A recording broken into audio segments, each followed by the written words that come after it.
During the third millennia, in a strange place known as the United States of America, a war was brewing. Brainwashed Marxist idiots in colleges across the nation clashed with equally brainwashed, anime-obsessed neo-Nazis. Starbucks windows were shattered, Dodge Challengers were totaled, and Muslims realized that rental vans were cheaper than plane tickets. Skinny, anemic millennials from coast to coast were hospitalized with life-changing injuries such as sprains and first-degree burns. And the heroic knights of 4chan rose up to defeat Shia LaBeouf and drive the evil villain into a descent towards a madness the likes from which he would never recover. As the enemies of freedom destroy the cities that raised them, as America begins to resemble an Iron Maiden album come to life, two heroes have risen up to fight against the culture of utter madness and restore sanity the only way they know how, by refusing to take any of it seriously. Mersh. And I said, hey, oi, let's chop your penis off. Oi, can I have me penis back? Why do you have dreadlocks, you white oppressor? Royce Lopez. Always be aborting. A always be aborting. Always be aborting. Breaking news. Breaking news, guys. You're hearing it only on our show first. Apparently Donald Trump has worked out a deal. He will get the wall.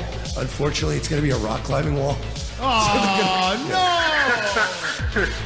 The other side's going to be a slide. You climb the wall up and you just lands into a nice, clean, chlorinated pool.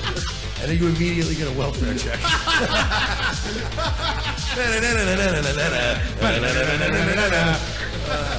A. Oh, shit. He was a boy, he went to girl, now he wants to be a boy again. Oh, God, just stay a girl if you're going to be this indecisive. I think Caitlyn Jenner's a handsome woman with a great penis. Look, I'm not saying there's anything wrong with trannies. I just don't want to put that one's cock in my mouth. Bound forever by their mutual love of smoking marijuana, Simpsons references and affection towards Alex Jones, these two men have joined forces to bring you uncut news and opinions directly from the belly of the beast. Saving Western civilization one childish dick joke at a time, here they are, your new heroes of the Imperium, Mersh and Royce Lopez. Folks, your favorite internet rabble-rousers have arrived for a very special Wednesday episode of Revenge of the Sis, episode 69. I got it. I get it? Because that's... See, I got it. For those of you folks that don't understand, 69 is when... sex joke.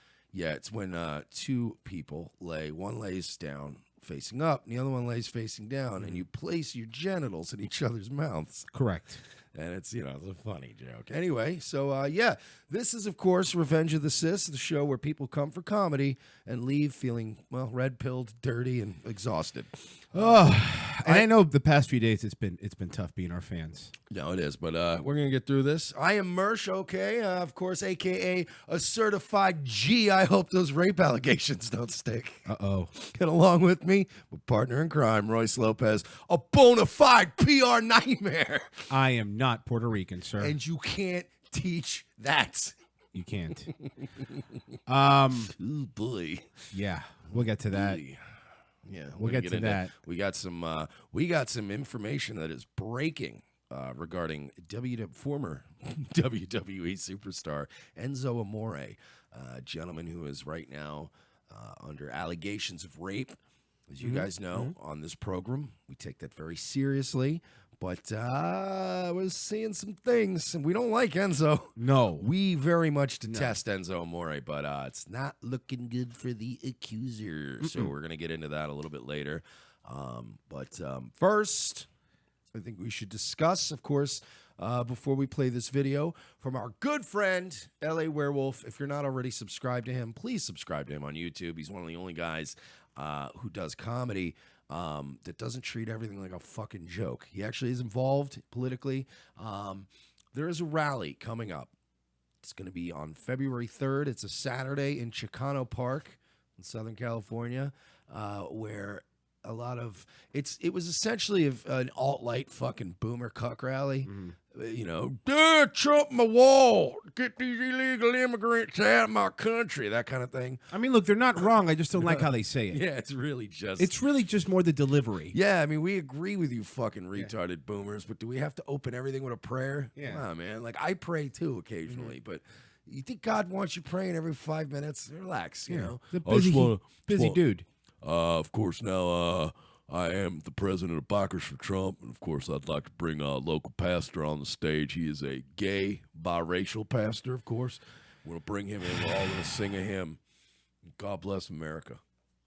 But, yeah, it was originally that. There are many people in the alt-right who originally wanted to go to this rally. Due to some heavy counter-signaling by the boomer cucks, of course. Yes. We don't want you racist Jew haters. Israel's our greatest ally. Are they? So, needless to say, friends like ours, like such as LA Werewolf, who has been frozen out, much as we have, as far as media and stuff with the alt-light and the new media man. There's other friends of ours that are less high profile. I'm not going to name them by name. But you guys know who you are. You're listening now. You guys are all going to be at this thing. Please, please look out for each other. Don't be stupid. Don't do anything stupid. But if somebody does come at you and you need to defend yourself, in the words of Chris Egan, I want you to Congo fist the fuck out of them. Mm-hmm. But I guess we should turn it over to our pal, LA Werewolf, to give you the news. Yep. Here, I'll pop it on full screen so everyone can see it. February 3rd, we're going to have a patriotic picnic. If you show up, Kyle Chapman, please leave your base stick at home. We are not trying to fight. We are trying to be peaceful. So I'm just going to put that warning out there to everyone. This is not an event for us to role play like Kekastanis and assault other people with sticks. So before I begin with this video, I just kind of want to say this and kind of get this out there and say, look, in making this video today, I kind of did not want to make this video. And no, I am not trying to spread gossip or drama. Instead, I basically want to talk about the future trajectory here of the alt-light becoming the skeptics. And of course, the alt-light basically, they're going to become irrelevant. And the alt-right will probably rise really hard in 2018. You can take that prediction to the bank. Now, the first place I want to start, though, is with Baked Alaska's live stream, and I'm not going to summarize all of it. It's like 4 hours long of Laura Loomer, and I just want to say I congratulate Laura Loomer for actually going on Baked Alaska's live stream, but she was grilled so hard, and the double standards were there. She was exposed as a liar. Of course she's lying. Everyone can kind of tell, but at the end of that, despite Mike Enoch and Lauren Southern and those people getting on there, you have Mike Tokes going on and shilling really hard for Laura Loomer, which is this problem of this alt-light mafia or alt-light clique, where basically they care about their images only, and they put their image and their money over the activism. There's nothing wrong, okay, with selling merchandise or even becoming a millionaire in this industry. The problem, though, is when you embezzle money from your fans, such as Ezra Levant, who crowdsourced way too much money than what Laura Loomer's legal fees were and pocketed that. That is actually the biggest issue with this movement. And in doing so, they want to isolate people. They want to not associate with people. And Baked Alaska has kind of said, you know, InfoWars will not let you talk about Baked Alaska. And I thought about that, and I thought about that stream, and I watched some of the content once again of RC Maxwell and me being there at Laguna Beach when he got assaulted, and it got me thinking. It really got me thinking. I thought about it, and I said to myself, wow, they did a good job editing me out. They did a good job not talking about me.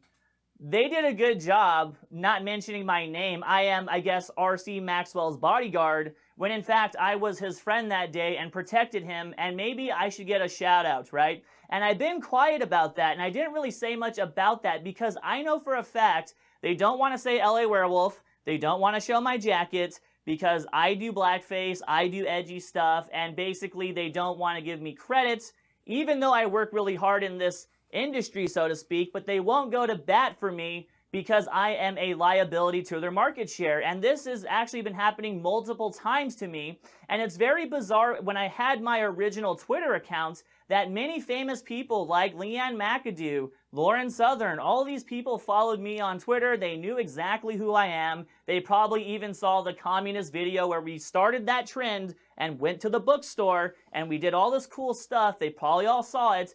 but they don't want to give me the credit. They don't want to talk to me. They like me, but I am too fringe. I am too crazy. I am too radical for their market share and their money. So they put the money over the activism, and that's why in this video I am going to predict and basically say the alt-right will rise again and will outflank the alt-right because a lot of us are getting tired of this behind the scenes, and we're tired of this alt-right mafia. And basically during the Women's March in Vegas, they had a right-wing women's conference, and basically they were scared behind the scenes that Tony Foreman would show up with me as a camera guy and my camera team, and we would film him harassing them. So they basically care more about their image and what they are perceived to be than what they actually are. And that is the biggest problem here. And this is why, again, I am getting very frustrated, and I'm not trying to create drama. So you can watch these channels, you can like these guys,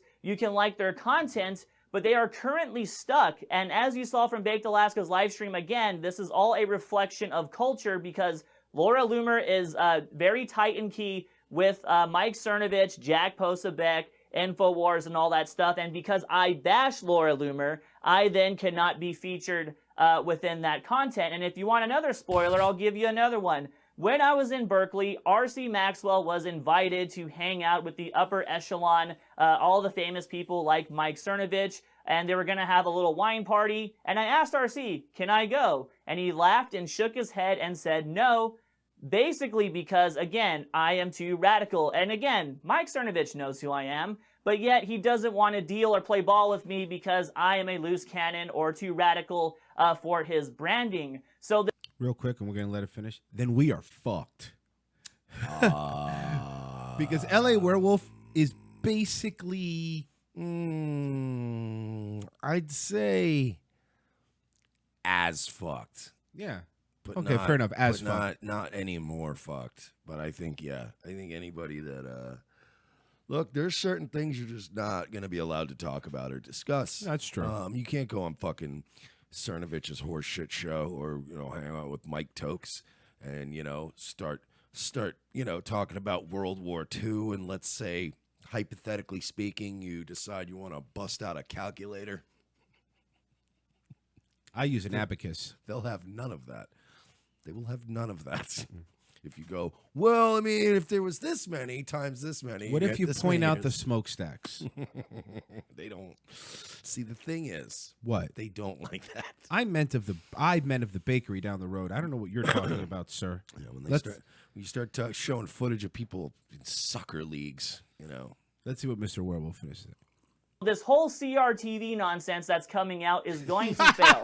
I'm going to flat out say it. It's going to fail. I am not a hater. No one wants to watch Rummy Millennial who does jump cuts. No one cares about Duck Dynasty. Gavin McInnes is a clown who uses butt plugs. And the only person probably keeping it alive is Steven Crowder. He's the only legit conservative who is maybe slightly funny and slightly edgy who can actually keep that damn thing afloat. So these little cliques that they want to make in these little niche groups, they chose to basically isolate us. And I feel like I didn't really choose the alt-right. Rather, Google made me alt-right. I did not choose to be alt-right. Rather, the alt-right cucks, or the people That's us.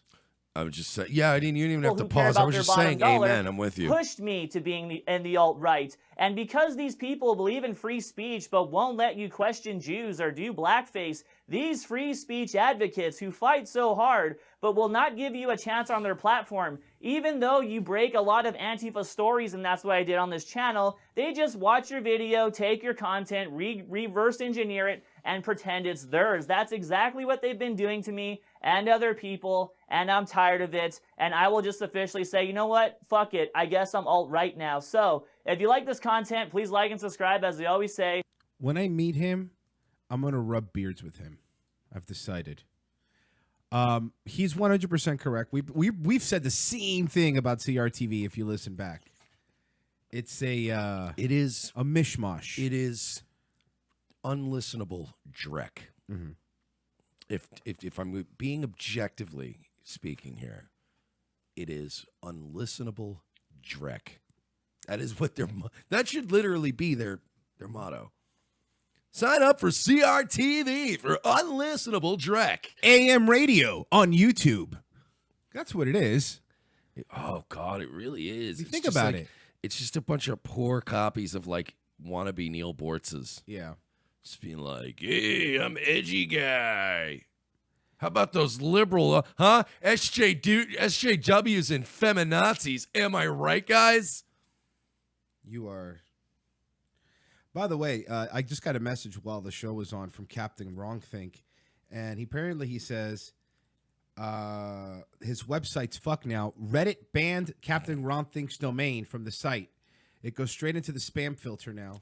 And let me tell you something. My thoughts and prayers go out to Captain Wrongthink because I've been banned from many subreddits. I have to always make new alt accounts, all this other shit. It is, it's not easy to. He must be. His website it will no longer show on Reddit, and he says on Facebook removes it as well. You gotta learn how to shill, bro. It's You gotta be clever about it. Like, here's the thing, man. People need lessons on shilling. I'm pretty good at it. But you gotta... I've seen incidences where Captain Wrongthink may have posted a shill post, which I do too. It's fine. But you just can't blatantly link to your own product because it's just too obvious. What you have to do is go, you go on Reddit. And that's the thing, too. but he can't. Well, you get another... Wait, his IP address is banned? You are not understanding, Mike. It's not because he was shilling.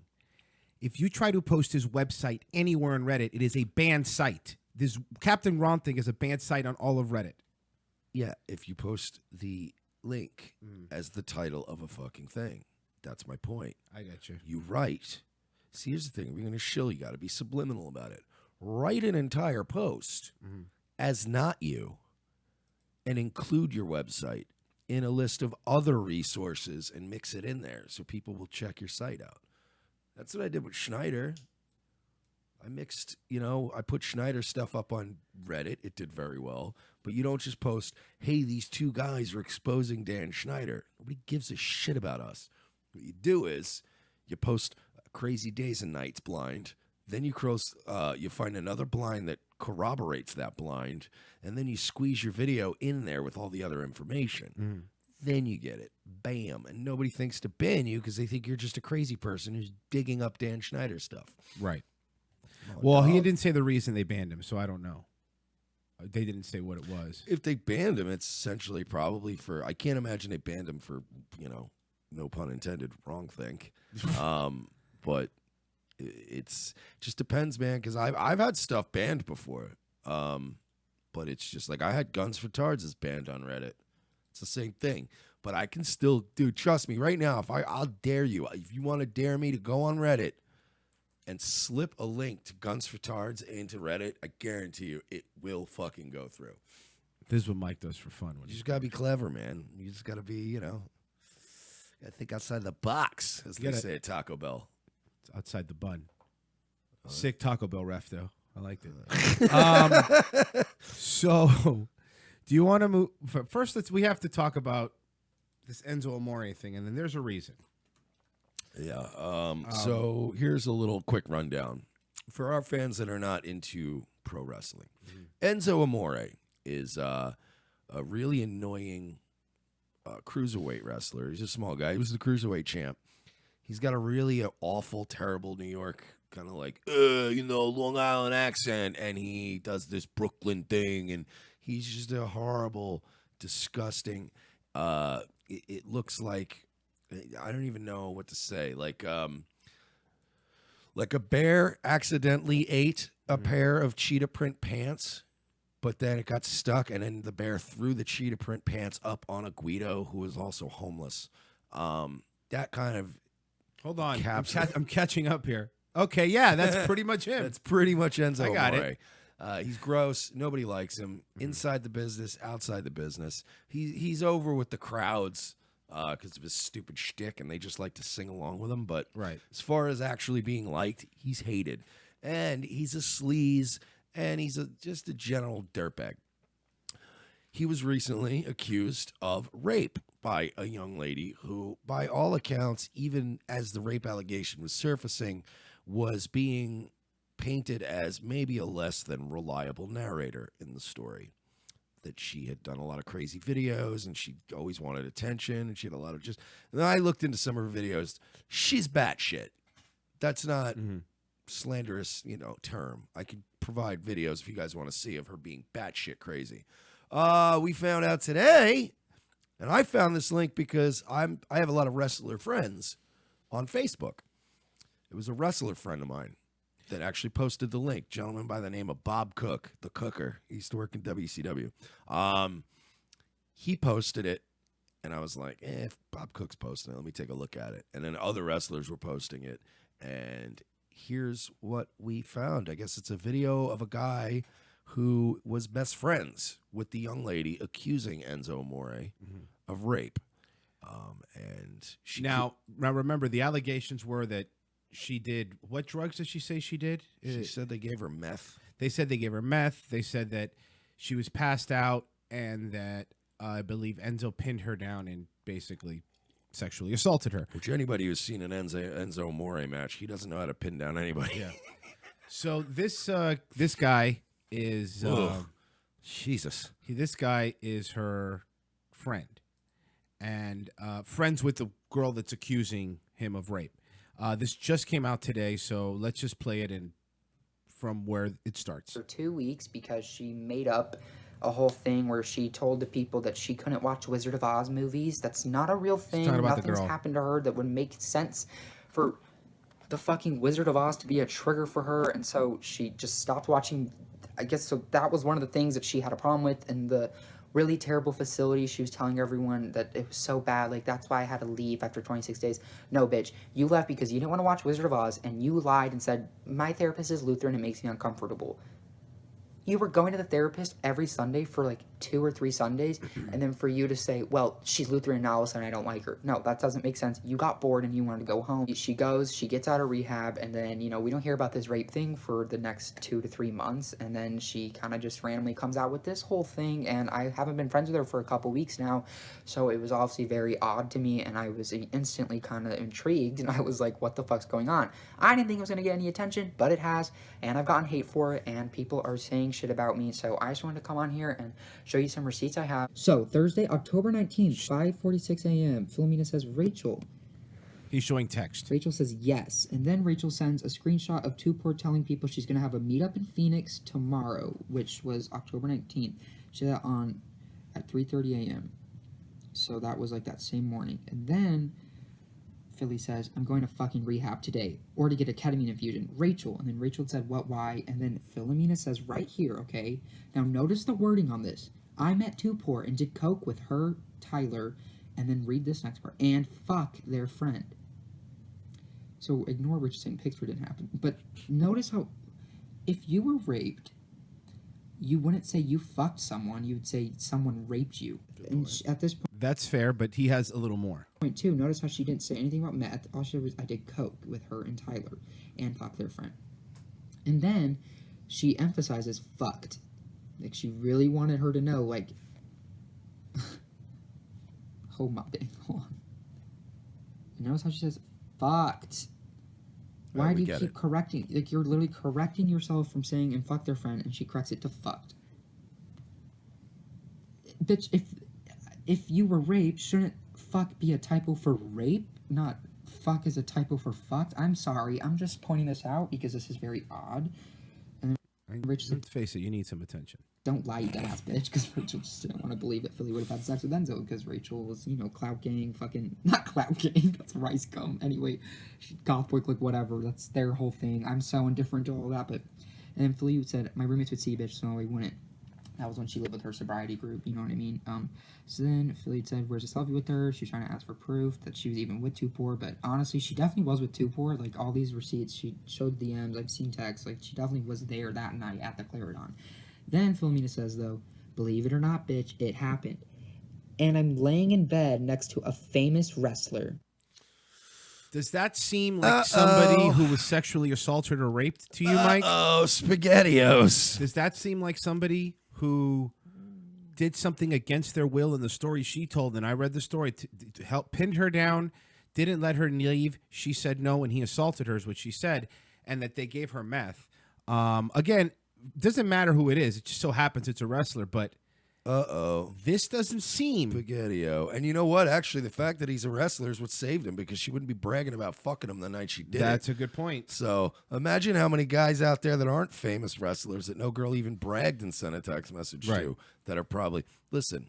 Now let's be fair. I have Her gay multiple- friend is obviously peanut butter and jealous that she got to bang Enzo. And that's fine. He's totes jelly. Yeah. But He's gonna have to call Jelly School.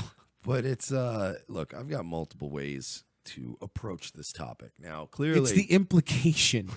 clearly, as I said as we set the story up, this bitch is nuts. Like she's nuttier than elephant shit. She's gonzo. So she wasn't going to be a very reliable. Is it the narrator. multiple sobriety houses? Not so much the multiple rehab stints. I know people personally that have gone through. Was that. it the insane asylum? It's the multiple YouTube videos after each rehab stint, bragging about the rehab stint. This young lady is obviously touched. This is going to exonerate Enzo if these. It are should. If legitimate these are texts. legitimate, Yeah, this is done. and we're actually we were trying to get this this guy on. This doesn't even go to court shit. If these are real, this is charges dropped. Oh yeah, without prejudice. Let me be fair Done. here. Give him credit. This is I'm Sam Cook on YouTube. I'm Sam Cook. If you want to see the video yourself, just so you know where to find him.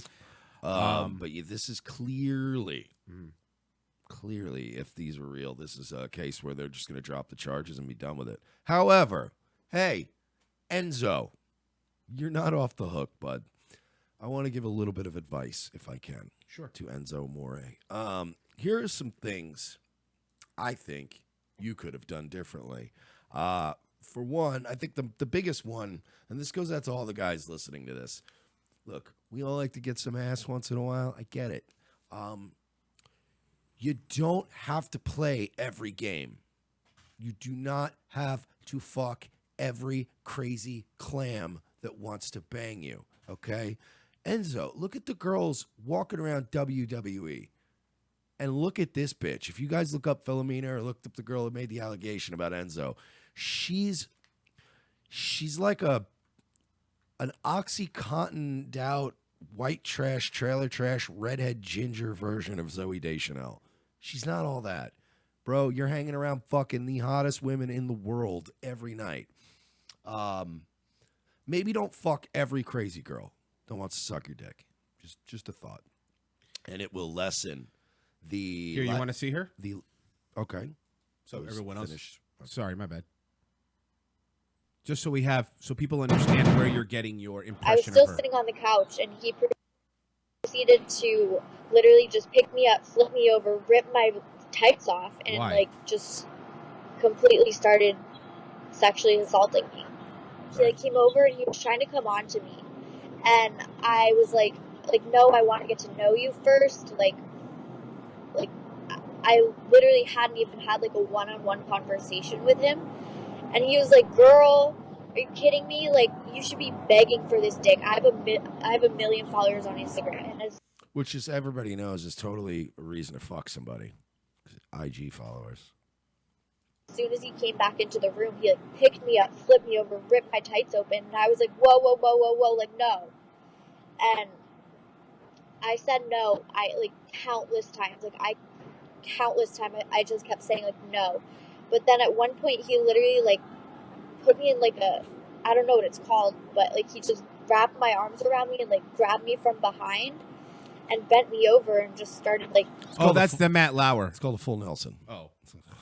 The name's been changed to the Matt Lauer. And then he, imagine if she started calling a match. Yeah. And then he flipped me up and did a fireman's carry and then a pump handle slam. And then it was pretty much lights out after that. That man has a family. By God, she is broken in half. We're doing this because we think she's a liar. We're doing this because we don't believe you, stupid. I don't believe you. I don't believe you. I am a real skeptic. Second part to my point that I can't soundbite now because it just got cut up by 5 minutes of video. Enzo, he's not happy with me. Enzo, maybe just try, make a conscious effort every day to be more likable, because it's not like this is the first story of Enzo Amore doing things that are unlikable. Mm-hmm. You're not even allowed to change in a locker room with your peers because you're so hateable. If you are a hateable guy who fucks every crazy girl who does coke around you, odds are, in the current Me Too climate, well, if you have 1 million IG followers, you might end up getting called out for a fake rape. So, maybe stop. And can somebody get Sam Cooke a new phone? Seriously. The screen's been cracked. I think I'll have one after this. Yeah. We could just finish. I think old Sammy Cook is going to have all kinds of new toys after this. That her description sure doesn't seem like someone that texts, believe it or not, bitch, it happened. I'm laying in bed next to a famous wrestler. To be fair, I don't think if she knew his name. She sounds... No, I don't think so either. Yeah. She's like, yeah, man, I'm sitting here next to... God, I can't remember. Alex Riley. I wanted to come up with like another cruiser. Zack Ryder? It's probably what Enzo tells people. Fucking rapes a bitch and then goes, yeah, you tell him Zack Ryder was here. Poor Zach. Believe it or not. Could you imagine that if they accused Zack Ryder of rape, everybody would come out and go, no, he's never pinned anybody in his life. That's a good point. Throw it out immediately. Throw it out immediately. I'm sorry, Zack Ryder. I'm actually a fan. That was mean. Bitch, it happened. And I'm laying in bed next to a famous wrestler. Believe it or not, bitch, I'm laying in bed next to a famous wrestler. Those receipts kind of go on for a while, just a lot of back and forth. Basically filming, explaining, you know, I have to go to rehab, my dad's making me, blah, Right, blah, can you blah, ask blah. me? Can I ask a question to this kid? Look, no offense, Sam Cooke, but you knew this video was going to be seen by a lot of people, right? You had time to throw on your finest Sailor Moon t-shirt and put some lipstick on or lip gloss that is not natural lip color. Throw some foundation on, dog. No, just, you know, one non-gay guy to a gay guy. Throw a base. Just get a base on because you got a little, you know, offense. You're young. You're going through, you know, your body's going through changes into a woman. But, you know, you're going to have the, so, I mean, you got the lips, but the lips really, when you put lipstick on and you don't put something here, it really accentuates pasty zits and skin. Like, you know? It makes it worse. Either no lipstick, no foundation, or a base. With it. Yeah, it's a good point. A little bit of the gloss. You're welcome, girl. But, you know, I'm showing that very small receipt because I'm not trying to, you know, give all the fucking police evidence away, bitch. Like, I already had to submit that to fucking Tupor herself. I had to fucking, you know, go through some hoops to make sure that these receipts I be holding in my phone ain't gonna get in the wrong hands. I'm done with him. Get him off. Get him off. He's done now. Okay, we got what we needed from him. You're gonna act like a wigger on my show. You fucking beat it, stupid. Done with you. I love that that's where you draw your line. Yeah, dude. Like, I was okay with the flaming gay thing. I was with it, man. But you're trying to throw too many things at me. Okay? You're trying too hard, bud. So, hey, Enzo, you're welcome. Yeah, you're welcome, all right? Now, get us some fucking tickets. Yeah, you have 1,000 Instagram followers. You can get us fucking NXT tickets. Well, no, I guess you're going to have to get us TNA tickets. Oh, forget. No, it's okay. Don't worry about it. On second thought. No, thanks. That's where he's going to end up, right? Yeah. Because he's clean now. Yeah. And he's enough of a name, but he's a damaged name, so he'll come cheap. TNA will scoop him up. They still have fucking Alberto Del Rio working there, and that guy's literally human garbage. Erykah Badu admits she saw something good in Hitler. Swear to God, this is in The Onion. Erykah Badu? Erykah Badu. Oh, boy. Well, is that Erykah Badu or Coolio? It's Erykah Badu. Is that Medusa? What are you doing? Don't look directly at her. You'll turn to stone. Oh, I wasn't planning on looking directly at her anyway. Erykah Badu. So what did this dude have to say? More like Erykah Badu. Am I right? I don't know why I enjoyed this. Sometimes it's the simple ones, Mike. Erykah Badu showed compassion for Hitler in a bizarre, wide-ranging interview where she also talked about her love for Bill Cosby.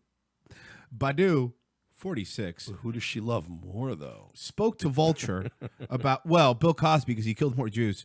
Spoke to Vulture about staying relevant to the younger listeners when her interview took a turn into a more controversial subject matter. She was asked about being labeled an anti-Semitic after... Is Erykah Badu our guy? Guys, you heard it here first, okay? We're jumping on the train early. We always want to be ahead of the curve. We are jumping on it right now. I am calling on it. Esoteric Erykah Badu nationalism. Get it out there to the papers. Let's get Vice writing a story about something that doesn't exist again. She was asked about being labeled an anti-Semitic after traveling to Israel in 2008, where she said she followed Louis Farrakhan, the Nation of Islam leader. She is not our guy. I'm not an anti-Semitic person. I didn't even know what anti-Semitic was before I was called it. I'm a humanist. I see good in everyone. I saw something good in Hitler, she said, taking a pivot into another questionable discussion. She's a humanist. She believes in, she loves humankind. Mm-hmm. So by that, she probably hates the Jews. Hitler was a wonderful painter, she said. First of all, he was a decent painter. He wasn't that great. If he was an amazing painter, we wouldn't have had World War II. Yeah. Let's be fair. We wouldn't be talking about him right now. The interviewer expressed discontent with Badu's remarks and then asked, what would his skill as a painter... What would Hitler do? Oh, put it up on the store. What would his skills as a painter have to do with any good in him? Okay, he was a terrible painter. Poor thing. He had a terrible childhood. That means that when looking at my daughter, Mars, I could imagine her being in someone else's home and being treated so poorly and what that could spawn, she continued. I see things like that. I guess it's just the Pisces in me. While the reporter, that's also a Hitler quote. Hitler once said, why did you kill all the Jews? He was like, it's the Pisces in me. I am such a Gemini. It's like, some days I just get up and I'm like, gas all the Jews. But because Mercury's in retrograde. Once that stops, then I'll stop killing all the Jews. Astrology Hitler would be my favorite out of all of them? Guys, I just read my chart today, and let me tell you something. A lot of Jews are going to pay today. I can already tell you. I can feel my Gemini acting up. Oh, fuck. While the reporter continued to question Badu's idea of empathy, she responded, I know I don't have the most popular opinion sometimes. To confuse matters even further, Badu tweeted the Vulture piece and wrote, Vulture, blah, blah, blah, or the Jew and... okay, to confuse matters even worse, Badu tweeted the Vulture piece and wrote, at Vulture, at David Marchie's, conversation with Badu or the Jew in Badu. Hey, man, I know. That's, she's speaking black, I guess. She continued. The On and On singer also... Oh, good. In case you don't know who she was.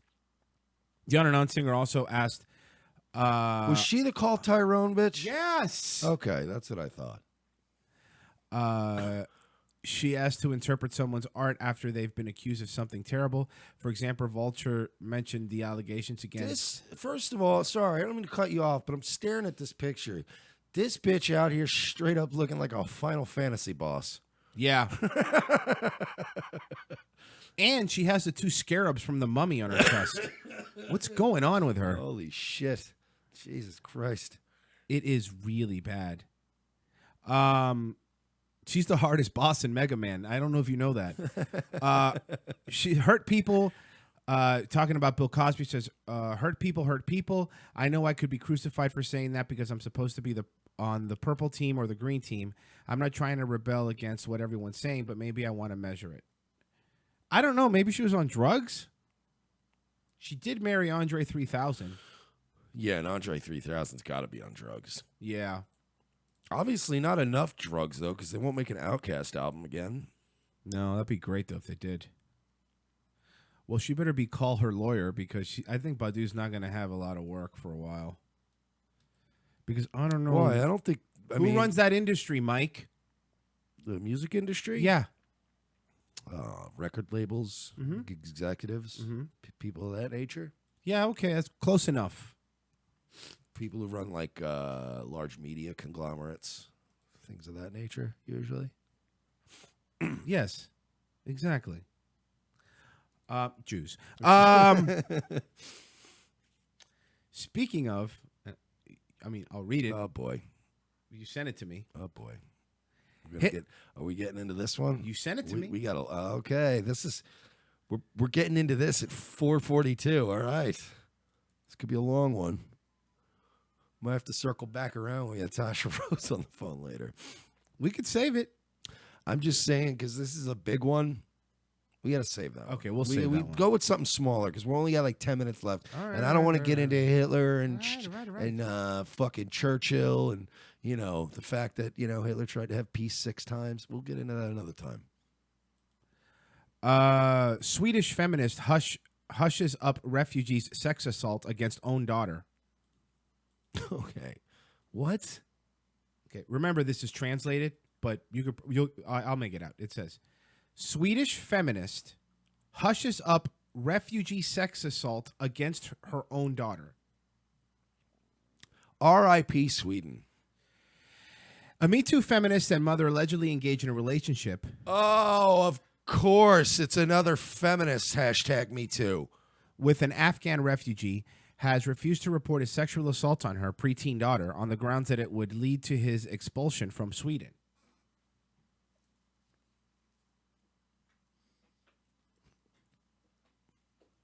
The middle-aged woman who works at a migrant home reportedly started a relationship with one of the refugee's children and allowed him to move into her place.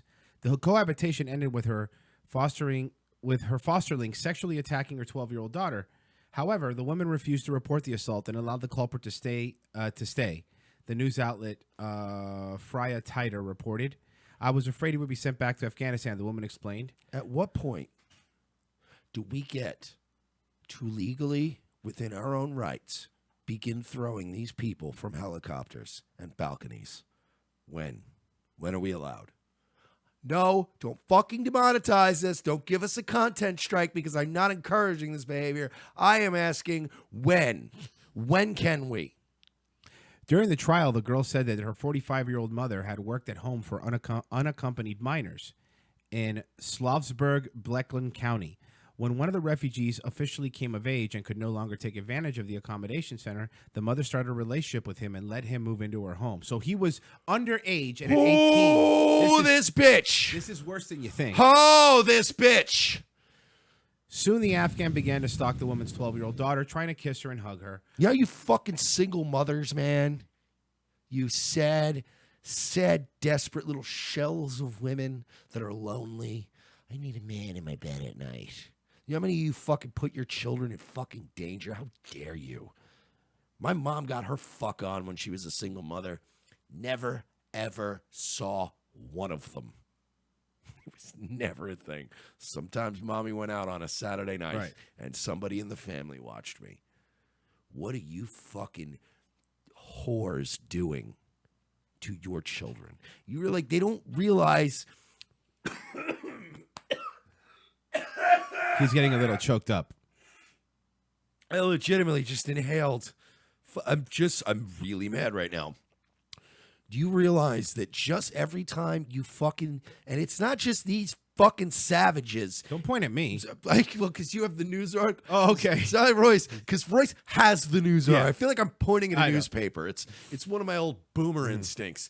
But those fucking savages, it's not even just them. It's anywhere. Even if you have just some guy that you're seeing. Stop letting them around your fucking preteen daughters, you pieces of shit. Later, she told her mom about the incident. However, the woman let her Afghan boyfriend stay despite his dangerous ways. He stayed with her, and it felt outlandish to me, the girl said. During the trial, as quoted, the next day, the 12-year-old refused to go home from school to her mother without contacting her estranged father, who, upon hearing the story, reported it to the police.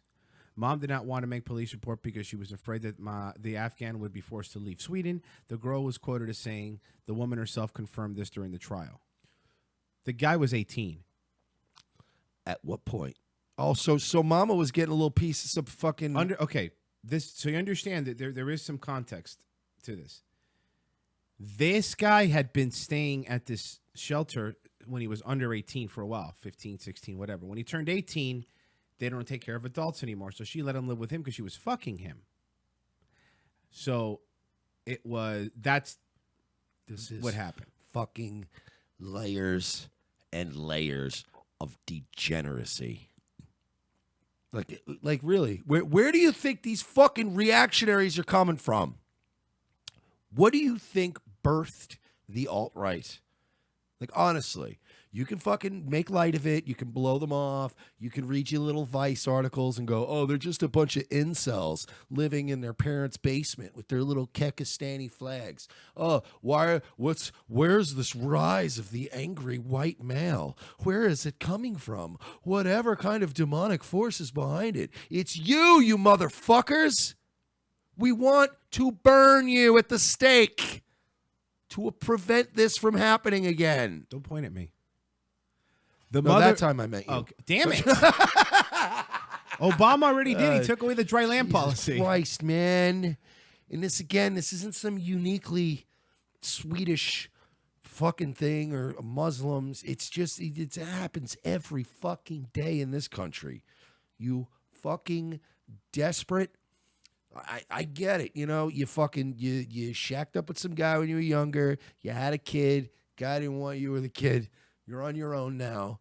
If that child's love does not fulfill you, then having fucking some local fucking bartender or some fucking, local guy that lives in the same trailer park as you shack up with you, it's going to endanger your children. Stop being fucking selfish. The mother was said to be an active member of the Me Too movement against sexual harassment. Oh, of course she is. Continued her involvement in her Afghan boyfriend's destiny. Freititer reported that she wrote in a Facebook group against the deportation of Afghans that she had a wonderful kid who no longer had a permanent residence, asking if fellow feminists would take him in. Feminist Sweden became especially caught up in the Me Too movement. In the fall of 2017, 10,000 women representing dozens of Swedish industries signed a trade petition against sexual abuse and harassment, sharing their personal experiences. The list of signatures included high-ranking politicians, movie stars, and celebrities, as well as journalists, lawyers, dancers, and teachers. Yeah. This is, again, and I've referenced it before. We'll make another wrestling reference right here on the show today. Devon, get the gas. I'm done, man. I'm done. This is where, and again, if you guys want to fucking, I'm going to report the video, demonetization, I'm going to deplatform you. Go back and listen to what I just said. I'm not advocating violence, but you people keep asking, where does the alt-right come from? Where do all these angry white men come from? These people, I'll tell you where they come from. We come from, even people like myself who came from broken homes, we come from homes where we were instilled with at least the basic tenets of family, decency, and somewhat of God in our lives, whether it was, whatever. I didn't grow up super religious, but I went to Christian school for a while. I got a little heavily Christian, and I'm happy for that. If you guys wonder where the anger is coming from, this is not anger. This is righteous indignation. That's what this is. It's not going to stop. It is not going to stop. The more you keep pushing people, man, the more harsh, fucking disgusting, avoidable realities that you have to subject people to living in, man, the more our fucking ranks grow. So, whatever, man. Fucking savages. Fucking savages. And fucking cucks. I know we hate that word on this show, but there's no other word for it. You're a bunch of fucking cucks in Europe. We've been called it plenty in the past few days anyway. Thousands of years of culture and tradition. You people deserve to have it all blown up. Just like those Buddhas in Afghanistan. You deserve to lose your fucking past, your present, and your future. You've earned this, Europe. You're the worst there is, the worst there was, and the worst there ever will be. Wrestling reference number 3 today. Who gives a shit? At this point, what does it matter? You might as well know all about our nerd tendencies. We need a show. We have to go to break because we have a guest. Yeah, we have to show. Thanks to everybody who has been buying merch. I don't even know who's been doing it, but because they don't really give us a lot of info, but people have been buying a couple mugs and shirts here and there. You guys know the deal. We're going to, if you guys submit to us, revengeofthesis@gmail.com, submit a picture of you wearing one of our shirts, and we will take that shirt and we will add whatever kind of web address, website you want us to add. We'll promote your product, your Etsy store, your SoundCloud. If you aren't actually a creator, if you just want to, maybe get a charity and get some, attention on that, we'll promote whatever you want.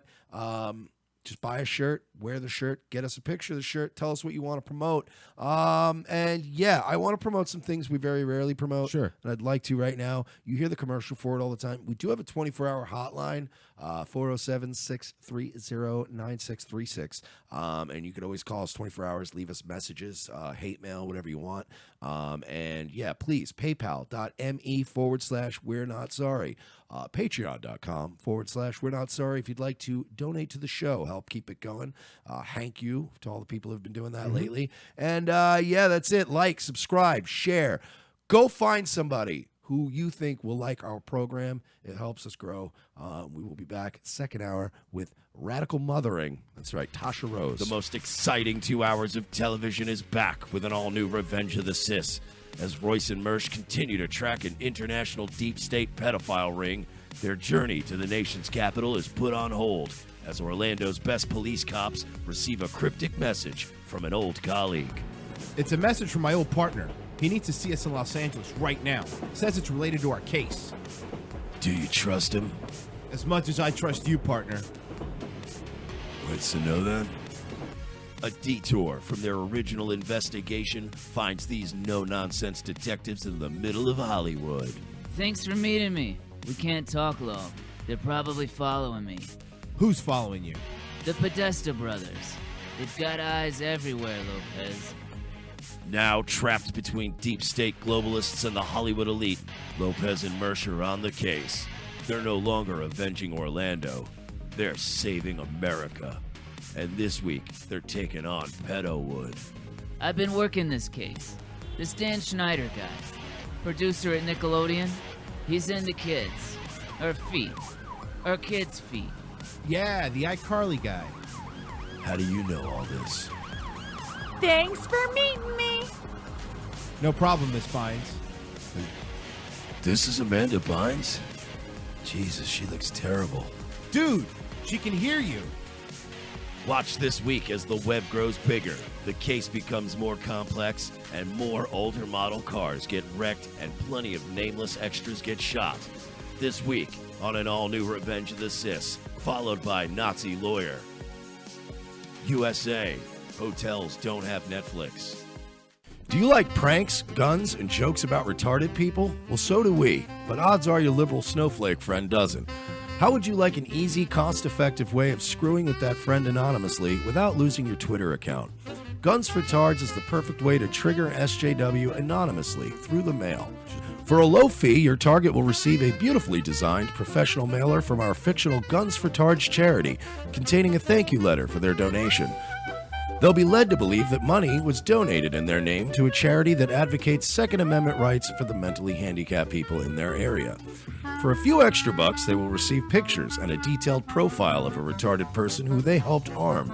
It's all fun and games, well, except for that idiot who gets this in their mailbox and freaks out. Messing with someone through the mail is effective. Most people do it trolling over the internet, but regular mail is way more invasive. Whether it's a boss, an ex, or a liberal professor you don't like, this is the perfect way to screw with someone anonymously for the cost of a cup of coffee. Well, a cup of coffee in Manhattan, in a fancy coffee shop. Check out www.gunsfortards.com and select a package today. Use promo code MERSH for 10% off.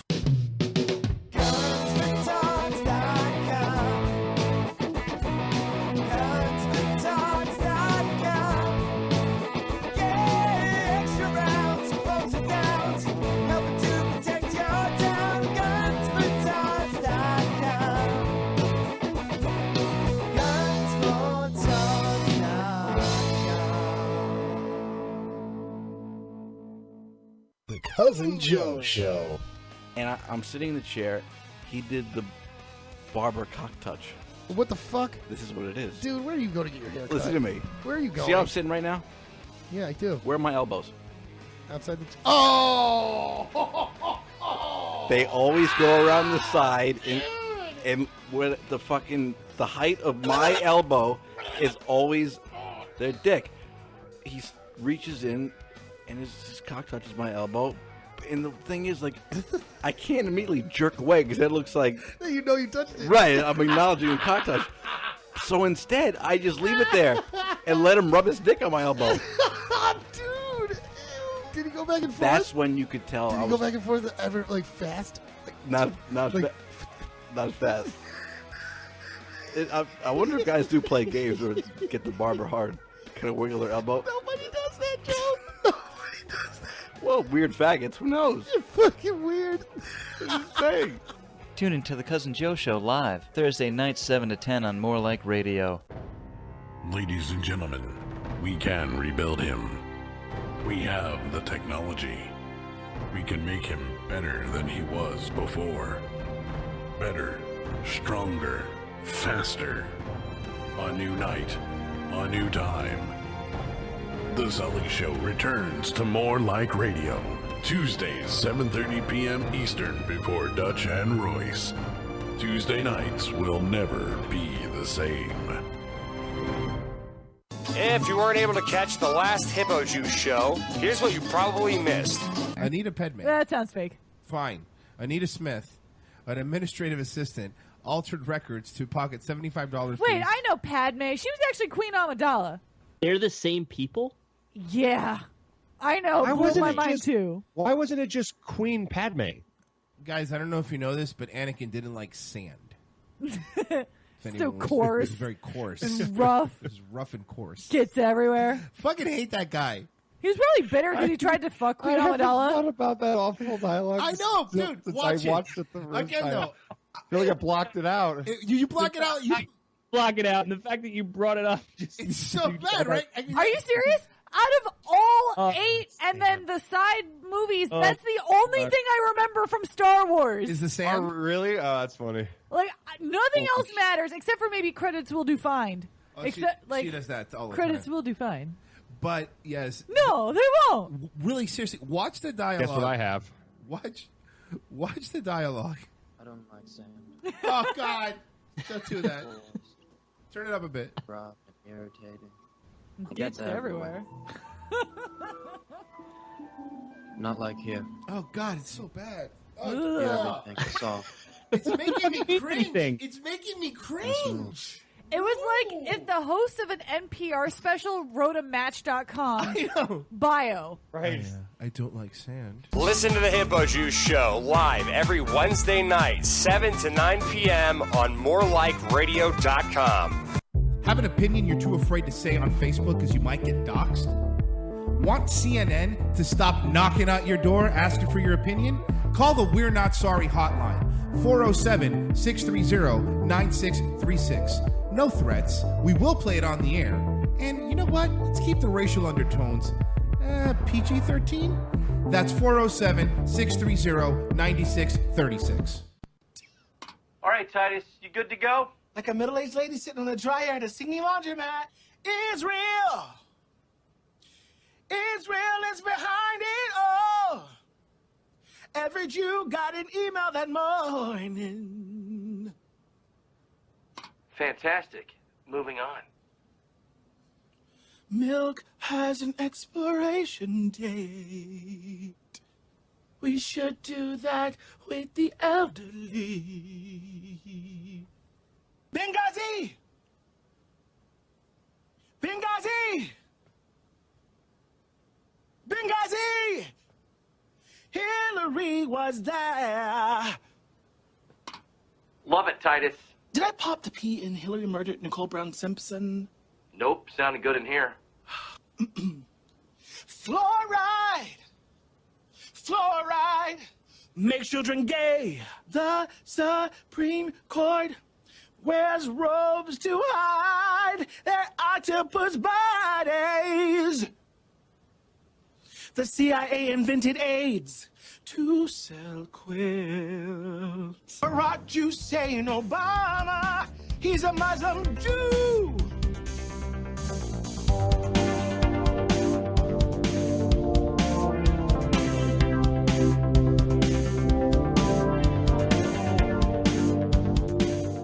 Second hour.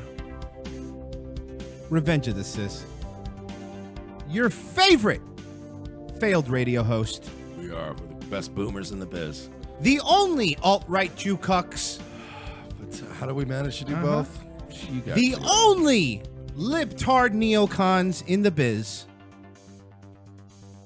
Revenge of the Sis. The official show of Lefty Poll. Yes. Welcome back, guys. We have a guest joining us.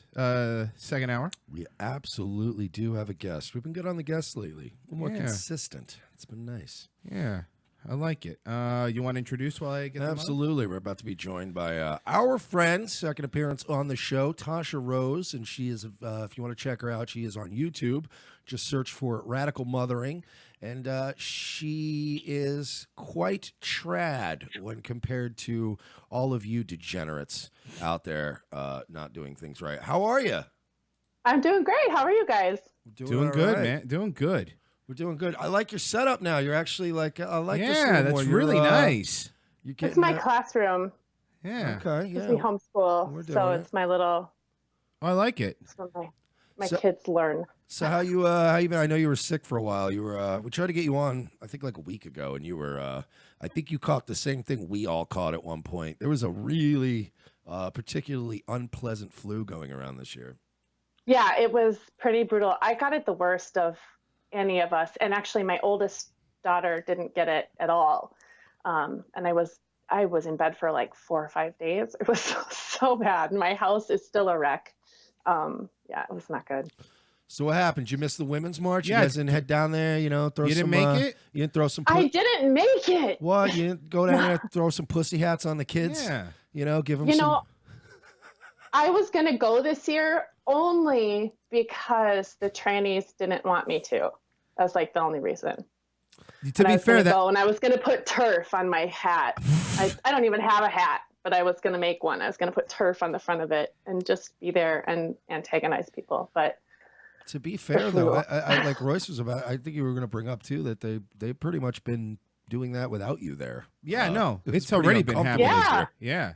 Yeah. yeah, I love it. In fact, there's a woman, I tweeted it out the other day. There's this woman in Toronto. She was at the Toronto March and she had a big sign. You maybe saw it on my feed. She's gray hair and she was wearing a pussy hat. And she had a big sign that said trans women are men and a whole bunch of other stuff. And now they're trying to stalk her and find out who the hell she is so that they can try to slap a sanction on her. And it's like, you people are fucking crazy. It's nuts. They're nuts. They're doing the work for me now. So now I can move on to talking about more important topics because they are utterly boring. If there's one thing we've learned over time is that the truth kind of does the work for you. And if you, if you get the word out and then, 4, 5, 6 people, maybe 100 people, you get the word out to, start going, yeah, that is bullshit. And they start telling people. Right. It becomes unavoidable. I mean, there's been a lot of, I guess, conflicts in ideology on the left, and they've all just sort of glazed over it for all these years because they were like, we got to get this lady in office. That's all that matters right now. But now the hangover's done. Trump won, and now they're all kind of like, this is your fucking fault. It's like, no, but you're the one who did this. And it's kind of like, it's kind of beautiful to watch. Yeah, it's pretty interesting. I mean, you guys know I came from the left, and it's just been, it's like, I feel like I have been in some kind of daze, like waking up and watching all of this happen that's been happening around me, and I never really saw it, and then I started to see it, and I was like, wait, what? No, what?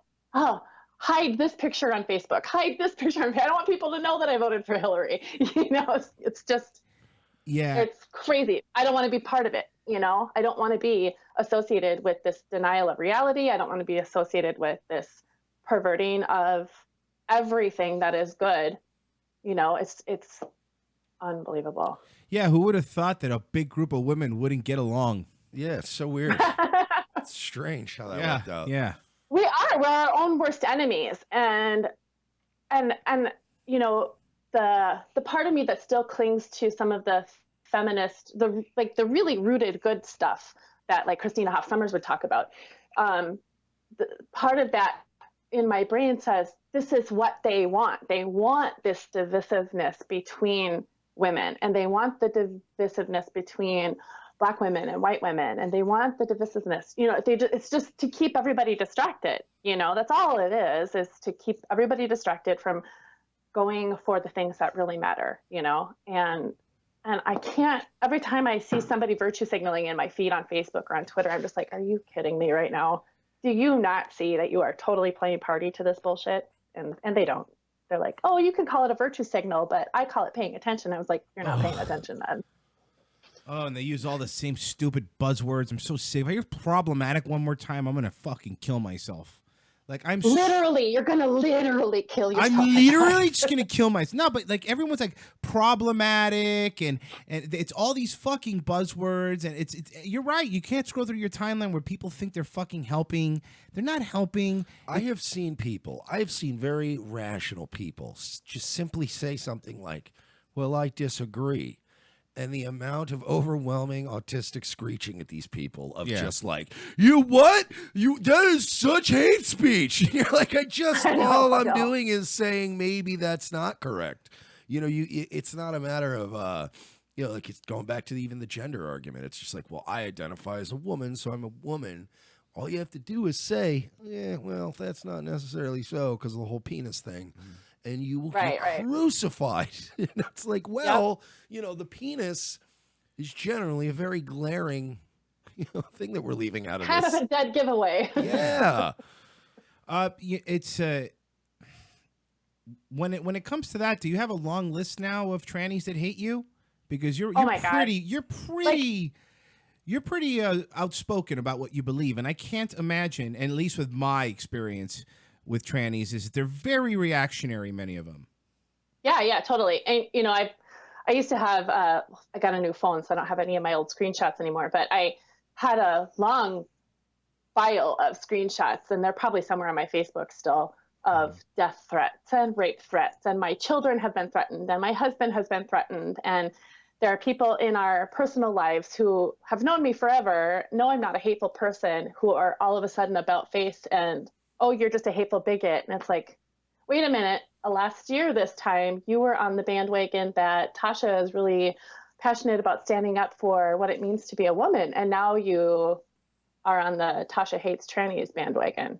And it's just so, it's stupid. It's stupid. And it's so boring. Like, this whole conversation about gender is so boring. Well, I have a question, and this isn't even just about the gender fight so much as just the whole left versus right paradigm. The as far as the feminist movement goes, you I interact with you very often. I talk to Tasha all the time on Facebook, quick chats. You, for the most part, come off as a pretty happy person. Like, you, as far as like your life, you come off like you're enjoying yourself and your time with your family. You don't seem like a miserable person. Were you a happy person when you were like more involved in leftist politics? And because I see a lot of unhappy, angry people, and I don't even think that their road to justice is going to make them happy. Like, I don't think winning is going to make them happy.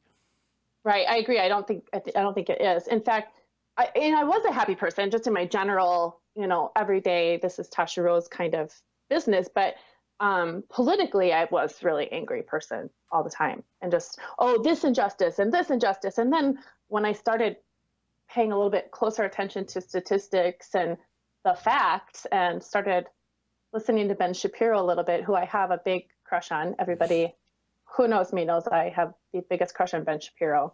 Oh yeah, no, honestly, the whole facts don't care about your feelings. That's totally how I feel about stuff, and I have always felt that way about facts versus feelings.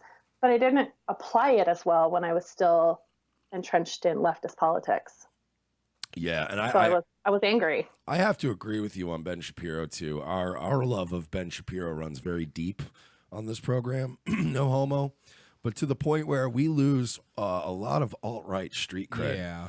Because I refuse to denounce Ben Shapiro, and I've got friends that literally like hardcore alt-right, let's be like straight up ethno-state people that are, friends of mine online that have talked to me that have been like, man, you'd be a lot cooler if you didn't suck Shapiro's dick. And I'm like, I just can't, like, I'm sorry, man, I get it, but I can't hate all the Jews. I can't hate. He comes at everything with such a base of logic, and it reminds me quite a lot about like in the Catholic Church, when you come at things in the Catholic Church, it's logic and then faith. So your reason is backed up by your faith, and it's incredible. And he does that too. He leaves faith out of it for the most part in his show and when he speaks. But if you ask him, does your faith inform your reason? And he's like, yeah, totally, it does.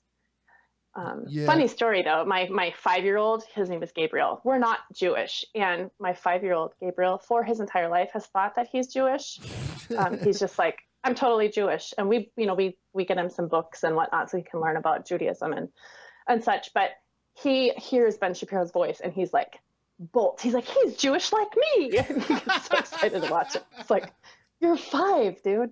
Like. Yeah. You don't even know what he's saying right now. Depending on what rallies you're at, keep that down. Stop yelling at us. So you're not helping us right now. But yeah, no, we trust me. We've gotten into that before with people who are like, oh, you like Ben Shapiro so much. And I'm like, look, man, I look at every group of people. I can criticize every group of people, but you can't, you can bring me one of every, certain people from any group, and I'm going to be like, I like this guy. You know what I mean? That's just life. I'm not going to blindly hate a whole group of people. We've made a couple of clever references on the show that maybe there are some overrepresentations in the banks of the media and some things of that nature, but I'm not going to just go, oh, Ben Shapiro, that K word. I'm like, no, he does a great show, actually. He's really reasoned. Right. He's a nerd. He's an utter nerd. But he somehow manages to have an odd charisma that just, like you said, he's very fact-based, but I know a lot of people that could read the exact same script Ben Shapiro writes and would put me to sleep. Yep. And he just has a way of making it like Ben Shapiro comes off like that cool teacher who had like the one class you got a B in high school because you were like, yeah, but Mr. Shapiro was cool though. Yeah. So he does make it kind of cool, but yeah, we would probably get more street cred if we just denounced him, and we can't. Yeah. We love Benny Boy. Yeah, I love him. Yeah, we refuse. Did you see the turnout at the pro-life march? That happened at the same time this weekend? I saw pictures and stuff. I mostly saw. I've got a lot of leftist friends yet, and mostly because they're gender critical also. But a lot of them were posting the whole thing about Donald Trump saying "born" instead of "torn," and oh, haha, what an idiot. And it's like, okay, this is stupid. I mean, no, it's true. When you have an entire article written on the guy flubbing something or saying something wrong, it's like, because that's always a defense that I used to, that people would throw at me, would be like, yeah, well, the right treated Obama bad. I go, I don't know. I don't think so. I don't ever remember them saying Obama flubbed the word. What a fucking idiot. Like, right. It seems like everything's under a microscope to the point where people are starting not to take any of it seriously. Well, they will. Right. They'll go find and dig up like obscure photographs of like real disgusting like KKK rallies from the 2000s where they got like Obama on a noose or something. And they're like, see, conservatives did it too. And I'm like, I don't remember a lot of regular mainstream conservatives spurging out the way the left is now. Right. I don't recall them calling them, any racist words or anything like that. Some of the real old KKK and the boomers and the Appalachian people might have been like, yeah, we got this goddamn Kenyan Muslim in the White House. Goddamn N-word. But for the most part, I don't think people that listen to Mark Levin and Sean Hannity were grumbling under their breath like, black man. That's not how it works. They were more concerned with the fact that he blew through $6 trillion. That's what concerned us. Yeah, I mean, I don't defend the guy. I'm not a Donald Trump supporter at all. And but at the same time, you can weed through some of the stupid ways he says things and understand what he's saying and understand what the position is. You don't have to defend it, but like try to at least understand it rather than just saying, oh, well, he's an idiot who doesn't know how to talk. Yeah, we know he's an idiot who doesn't know how to talk. Like, get over it, Yeah. But yeah, I saw the pictures from the march, though. It looked like it was a pretty good turnout. And I think that's a good thing, too, because like the women's march it's not a women's march. Like it's a Democratic leftist women's march that also includes men who think they're women. And it's like that's you don't want anybody there who isn't that. you know, so it's not a women's march. You don't represent half of the women in this country, you know, so it's good to see that there is that balance at any rate.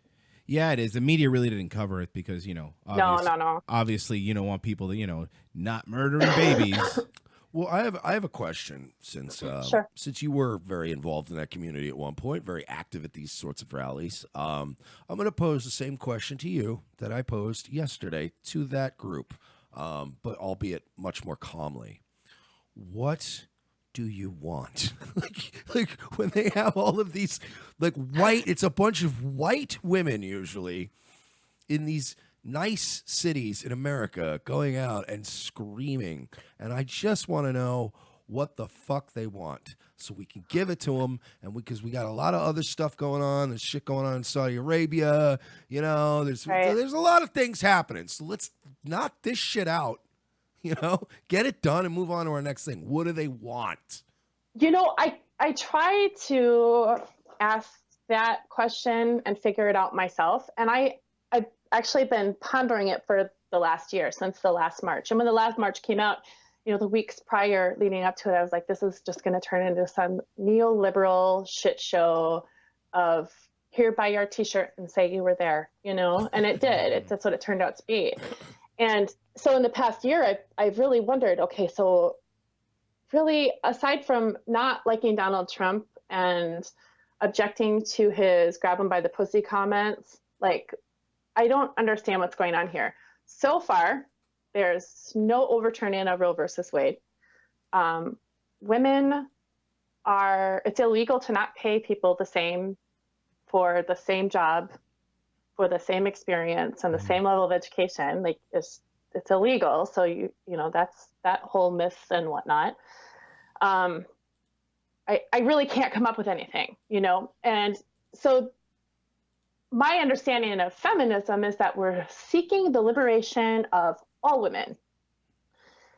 And like I mentioned before, they're not including women who aren't Democrats. They asked the pro-life women to stay away from the march. They don't want all of the turf rhetoric about I'm going to punch turfs if they show up to the women's march. And good luck.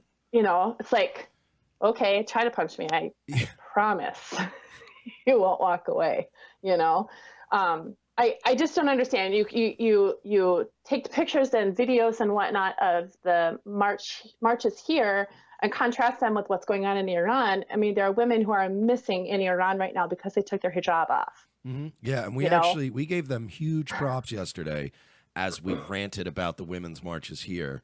Because again, it's these upper middle class to middle class white women spurging out in the streets. And I was like, look, there are women in Iran right now and women in other countries that are being brave as fuck. Right. Like they're actually risking their life by taking a thing off their head. Like that's a big deal. I don't see these women's marches as being any kind of brave, any action at all. The only thing that I can honestly get behind is women who are speaking against the transgender movement and the erasure of women's language that goes along with that. That's basically the only thing I can honestly understand or get behind, because there are no rights that we don't have that men have. So I don't understand what the disconnect is. And really the nearest thing that I can tell is the biggest issue is race. And it's funny, this was demonstrated really well on my Facebook page the other day. I shared a video from another friend's page of a baby shower of a Black woman who's going to have a baby boy, and there was a lap dancer there. And I was like, well, okay, let's talk about all the misogyny that's going on in this video. And it's like legitimate misogyny.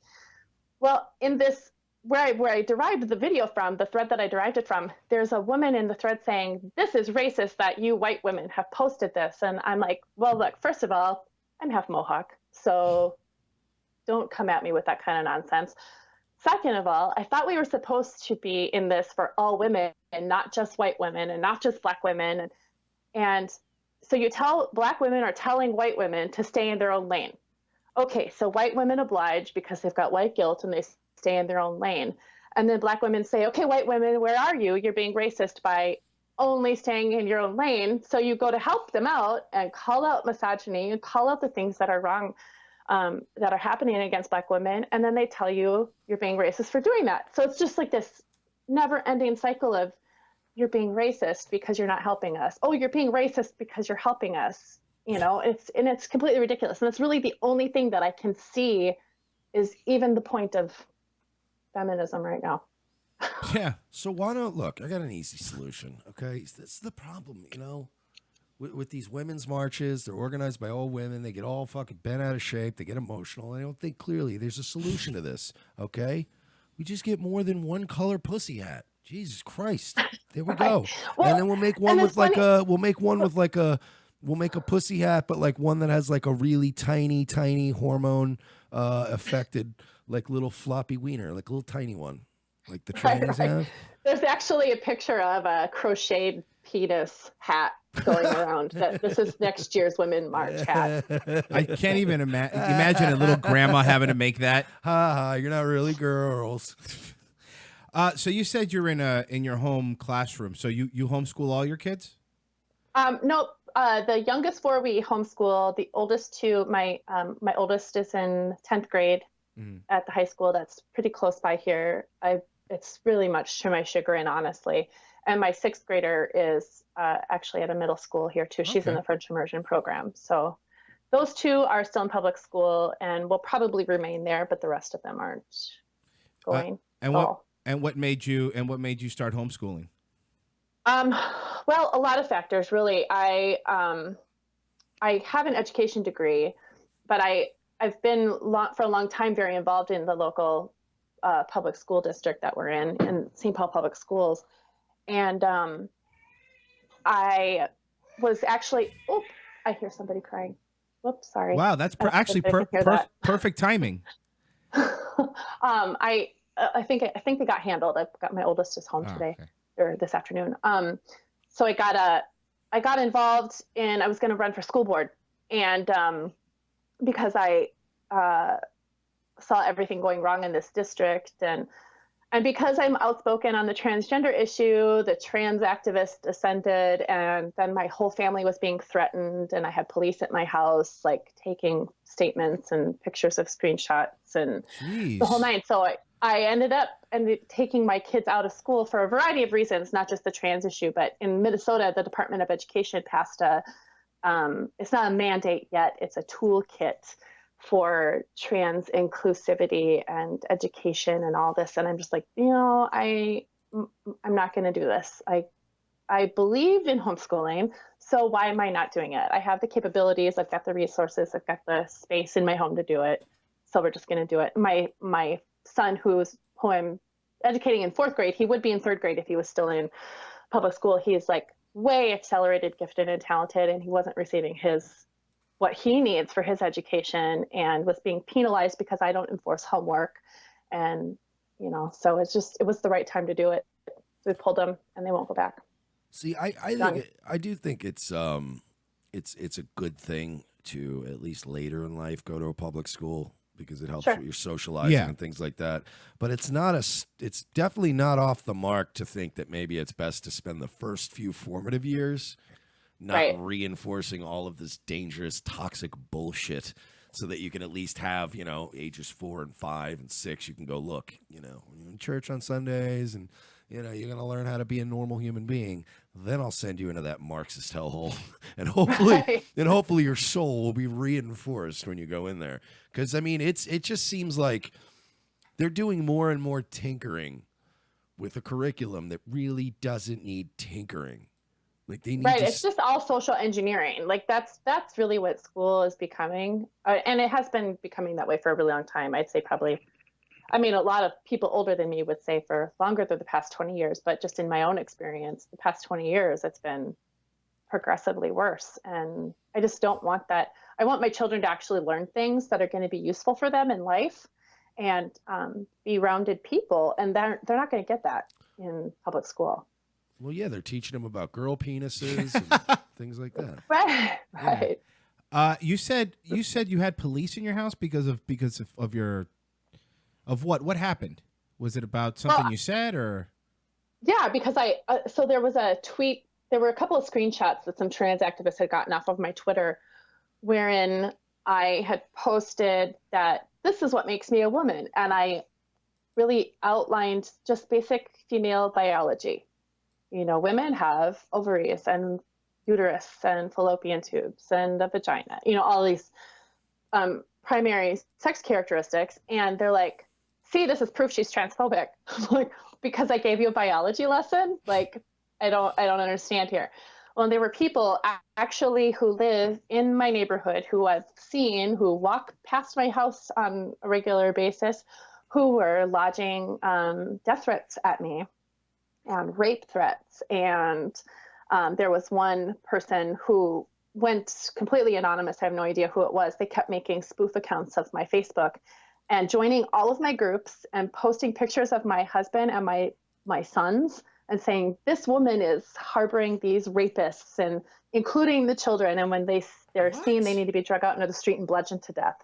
And I'm like, this is totally fucked up. What are you small children on that you think it's okay to lodge death threats and rape threats and say children ought to be murdered because somebody told you that your penis isn't female? Like, what happened to you when you were a child that your every bit of validation is all, as a human being, is all dependent on what strangers on the internet think of you? You know, I don't understand what that is. And so police were here. I mean, I've had police at my house probably 4 or 5 times taking statements and writing reports about credible threats of violence towards me and my family, just over saying no to boring people. I'm telling you, man, the people on the left, they project very often, like especially the real hard, crazy left, and they use these insane enforcement tactics. But then they project those onto the alt-right, and they'll say things like, "These alt-right guys are burning the country down. They're going to kill people." And you're like, "You're the one doxing people. You're the one who says, look, we need to be loving and understanding. Wait a minute, you don't think penises, girls can have penises? Let's dox her and call her a rapist." And you're like, Jesus, you're using these tactics. At least with the alt-right, oftentimes you just end up, people, make a Twitter account with your name with triple parentheses around it, or they start calling you a Jew, or they, it's usually pretty old school. They call you a cuck. But I mean, it just seems like the more you go against, especially anywhere out west in the U.S., you go against anything leftist, and they will fucking get you fired from your job. And I know it. It's insane. I had some activists who were saying, "Oh, we called your job, we called your place of employment," and at that point, I still owned my dance company. I'm formerly a professional dancer, and I owned my dance company, and they're like, "Oh, we called your job, and they're not happy with you." I was like, "Oh yeah, who'd you call?" Because I kind of own the place, so I don't think you're going to get anywhere with that. It's pretty impressive what they like, the depths of depraved behavior that they'll stoop to, and all the while they're saying, "Oh well, the fascist right." Okay, well, the fascist right isn't trying to tell me how I'm supposed to speak. The fascist right isn't saying that anybody can call themselves a woman who says that they're a woman. The fascist right isn't denying basic, observable, objective biological reality. This is not something that the right is doing. The fascism that I see is coming all from the left. And there's really, I don't know how people don't see that. Yeah, and it's so much for the whole tolerant left and love trumps hate, because you're right. And that's what we've heard a lot of people say the same thing, that's why they're like, look, I'll talk to anybody, but conservative shows seem to be the only ones who are like, yeah, come on, we don't care what you think. We'll argue with you, but at least we'll give you a voice. And on the other side, at least what we found is we're on an auto ban list. Like, immediately we're just banned from you. I guess if you could sign up for these auto ban thing, if you're considered hate speech, you're immediately banned. Right. But regarding that, I really do hope you practice your Second Amendment right there if you're having that many fucking people coming over there, because I mean that is scary. Yeah, stay strapped. Right. Yeah, because you're dealing with trannies, so you're not dealing with people that are mentally stable. Right. Yeah, we've got we keep ourselves safe, definitely, and I'm definitely not afraid to lethally defend myself and my family, and neither is my husband for that matter. So. I I just don't understand. I've racked my brain in the past number of years since I've been outspoken about all of this, and I really can't understand how logic is just totally sidestepped. You know, it doesn't make any sense to me.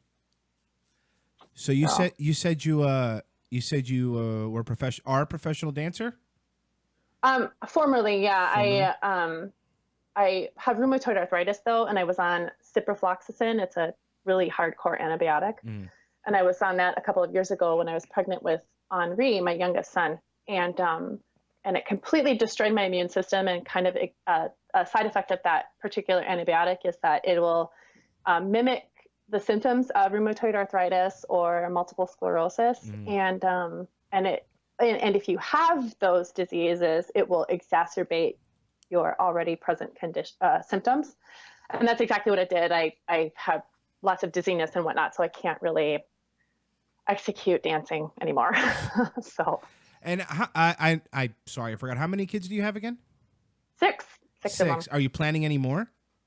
Not presently, but it's not off the table. So. I was just curious if you wanted to be like a TV show number of kids, like, you know.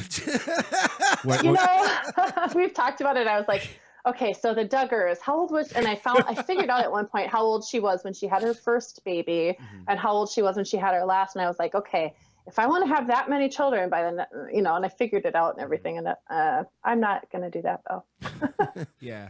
I was just curious. I love being pregnant, and I actually love giving birth. I think it is awesome and exciting. And every time it happens, I'm like, all right, let's do that again. Jeez. But I know I'm just one of those. But I don't want that many children. She's the fucking alt-right's dream girl. Yeah, seriously. You No, know, yeah. you can Well, no, scream not it. really, because she did say that she's half Native American, right? Yeah. Yeah. So no, not so Yeah, that's still kind of. You don't get these cheekbones being completely European. I don't know. You'd be surprised, man. It's getting a little weird out there. You'd be surprised who's banding together now out of necessity. And I believe in Native Americans, cheekbones are called the Trail of Tears. I believe that's when it's. Look, when you start seeing alt-right black guys, and I've met them, and I know some of them. Oh, yeah. Trust me, it's becoming now. It's not even it's no longer like white people. It's just becoming. Wait, I'm not even allowed to joke about that now? All right, I'm going to go hang out with the alt-right guys. This is ridiculous. This is bullshit. Right. At least I can make my jokes over there. They're like, ha, ha, ha, ha. Or if they don't We think were it's funny. Oh, sorry. No, go ahead. Go ahead. We were watching Romy Millennial this morning, and it was her list of like 5 things that are now racist. And one of them was microaggressions, like being hyper aware of microaggressions so as not to commit microaggressions is now a microaggression. Yeah. Like, wait. But you know, all these fucking stupid boomer shows like this CRTV stuff, these guys are like, they all go out and pick the lowest hanging fruit. You know, like we actually try to delve into real topics on this show. I feel like even Tucker Carlson is starting to take this bait too much, where somebody writes a fringe blog or a fringe thing that's just super insane, and you can tell they wrote it to get a reaction so they could get hits on their blog and pander to leftists. So they'll take a leftist idea and make it just super crystallized and insane. But then guys like Steven Crowder and shit will be like, can you believe the entire left believes this? And you're like, all right, dude, why don't you do some real fucking journalism once in a while? I do like resting Tucker face, though. That does make me happy. He always looks mad. Or no, not mad, disappointed. He looks like he's looking into the sun. Yes, at all times. It looks like somebody said, hey, Tucker, catch this. And then he looked, and it was the sun. And he's like, let's keep throwing at me. Do you still watch any? Since you were former lefty, do you still watch any of the left news networks? You know, on occasion I do. It's really hard to stomach them now, though. Like, not gonna lie, I sat and baked cookies all day long during Steven Crowder's 12-hour marathon or whatever, where he watched CNN for 12 hours. And it was really difficult to watch CNN for 12 hours. It's difficult to watch CNN for an hour, but it's easy. I mean, I still try to, you know, at least read my leftist sources, even if I don't watch them. But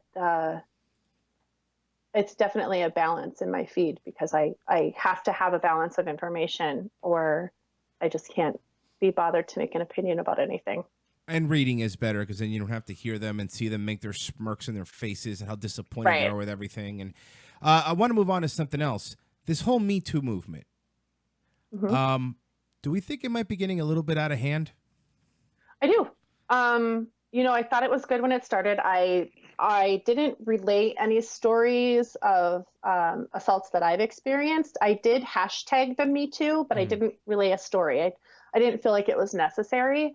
But it was in solidarity with women who I know were sexually assaulted. And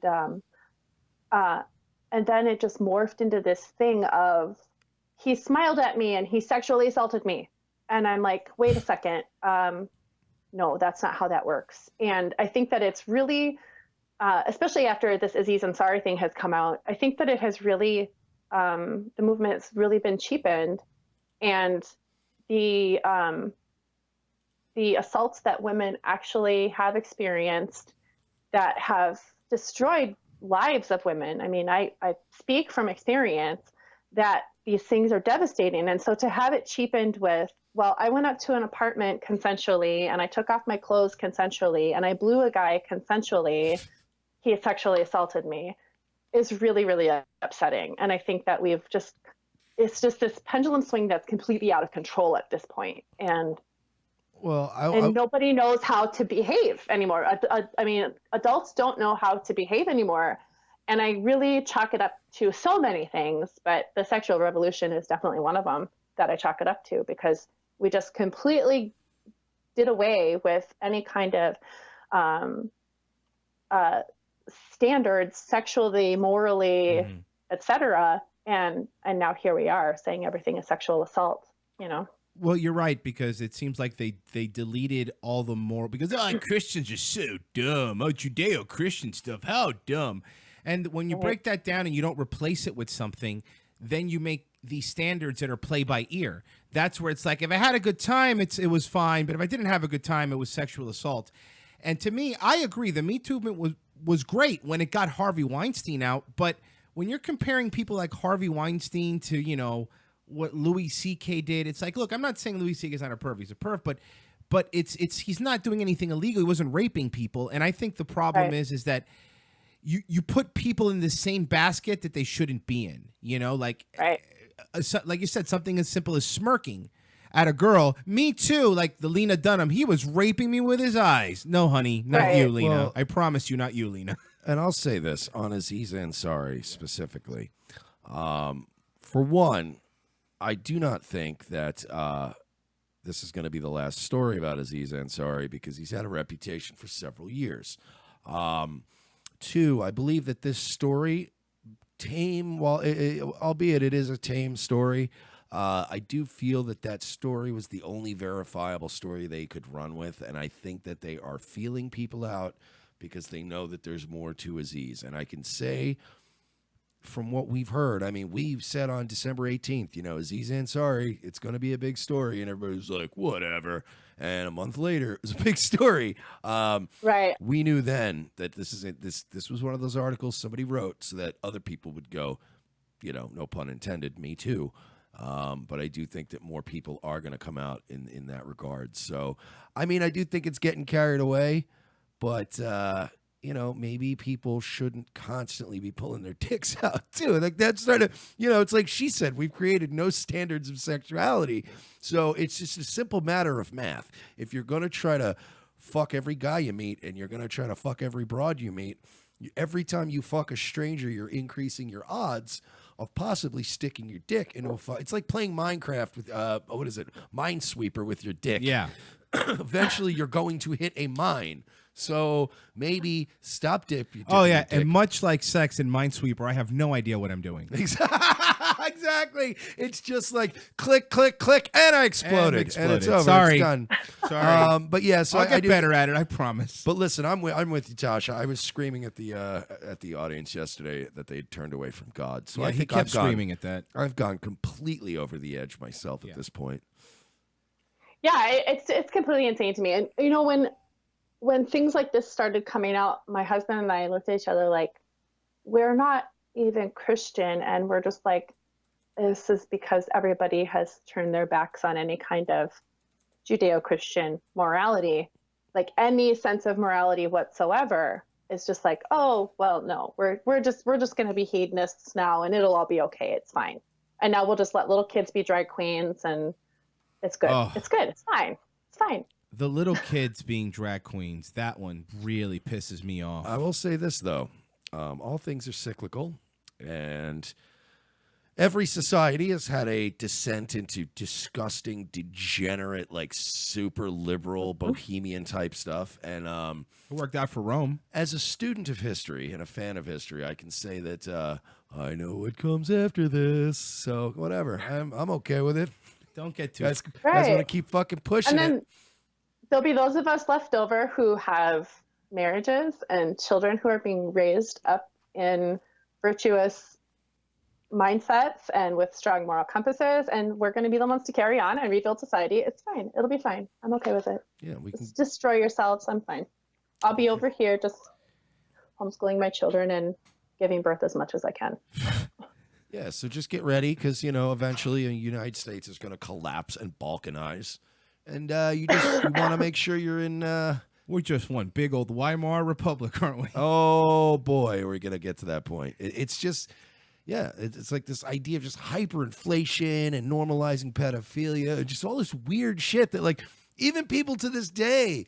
Like, I have liberals that I argue with, and they're like, oh, you're crazy. Nobody's trying to normalize that. And then I'll post, like, 3 links. And I'm not talking fucking Your News Wire links or fucking some kind of weird UFO website. I'm talking about legitimate website, like NPR and, like, others, like when they do, like, a story on, like, data and how we are getting, into this Weimarish sort of thing. And people just go, you're crazy. I show them pictures from gay pride parades where these guys are fucking wearing nothing on their bottom. They got their dick out. These guys are jacking each other off. And then there's like an unsuspecting family who just happened to be on vacation in that town that week. And they're just trying to go get some frozen yogurt with their kids. And everybody's got their dicks out.